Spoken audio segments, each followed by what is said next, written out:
आज हम जो चाहो वो पाओ मानव जीवन में कैसे संभव है उस बारे में जानेंगे। मानव ने सृष्टि रचयिता को स्वयं मानव होने के आधार पर सृष्टि रचयिता को भी एक मानव का रूप अपने मन के इच्छा के अनुसार बनाया और उसको अपनी इच्छा के अनुसार अलग अलग समाज के समूह ने उसको नाम दिया, उसका नामकरण करा। कुछ के विचार था कि सृष्टि रचयिता एक प्रकाश एक बिंदु के माध्यम से हुआ है। कुछ के विचार हैं कि सृष्टि जो है एक धुन आवाज़ के माध्यम से प्रकट हुई है। दीदेवार का विचार है कि ये एक नियम द्वारा बनी है और वो नियम सदा उस नियम के अनुसार ही इसका संचालन होता है। हम अगर इन चारों को समझें, मैं मानव हूँ इसलिए मानव का उसको मैंने नाम दे दिया, कोई बात नहीं। ध्वनि से हुआ है इसलिए मैं अपने विचार ध्वनि के द्वारा प्रकट कर रहा हूँ। और क्या विचार प्रकट कर रहा हूँ वो जब तक मेरे भीतर उसका ज्ञान रूपी प्रकाश नहीं होता, अर्थात चांदना नहीं होता, तो वो प्रकट नहीं हो सकता। तो तीन तो ये हो गए। चौथा है नियम। नियम को हम एक उदाहरण से समझें कि एक मानव के सामने चार औरतें खड़ी हैं। एक उसको बेटा कहती है, एक उसको भाई कहती है, और एक उसको पति और एक उसको पिता कहती है। अर्थात सभी औरतों ने अपने अपने अनुसार उस व्यक्ति विशेष जो एक ही है उसके साथ अपना संपर्क और संबंध कैसा है वैसा निभाया। और यही मानव का अधिकार है कि वो सृष्टि के साथ अपना भावना रूपी संबंध कैसे निभाता है।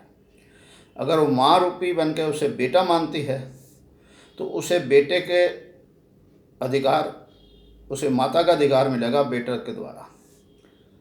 और जो उसे भाई मानती है, बहन के रूप में हम सृष्टि के रचयिता को माने, तो हमें जो बहन से वापसी मिलती है, बहन के संबंध के हिसाब से जो प्यार मिलता है और बहन के प्रति जो हमारी लायबिलिटी है वो हमें निभानी होती है। और जो उसको पति मानती है तो उसको पत्नी के रूप में जितने अधिकार हैं उसे प्राप्त होते हैं। और जो उसे पिता मानती है वो अपना संबंध, अपनी भावना वैसे प्रकट करती है तो उसे पिता वाला रूप, उससे वो अधिकार प्राप्त होता है। तो हमने सर्वप्रथम अपने भीतर ये विचार लाकर उसका संकल्प करना है कि हमने सृष्टि के साथ कौन सा नियम, कौन सा संबंध करना है। मैंने अगर माँ का संबंध घड़ा और विचार माँ का है और संबंध मैंने बेटी वाला रखा है तो मेरे को वो रिटर्न वो नहीं मिलेगी, क्योंकि मेरा भावनात्मक रूप, विचार और मेरा कर्म में फ़र्क आ गया है।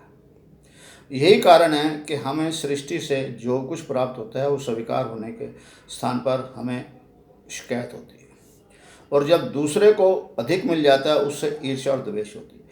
ये ऐसा हो नहीं सकता, क्योंकि सृष्टि का एक नियम है जिसने अपनी भावना के अनुसार जैसा संबंध उसके साथ रखा और जितना संबंध निभाया, to every action there is equal and opposite action, सृष्टि उसको उतना ही वैसे ही वापस करती है।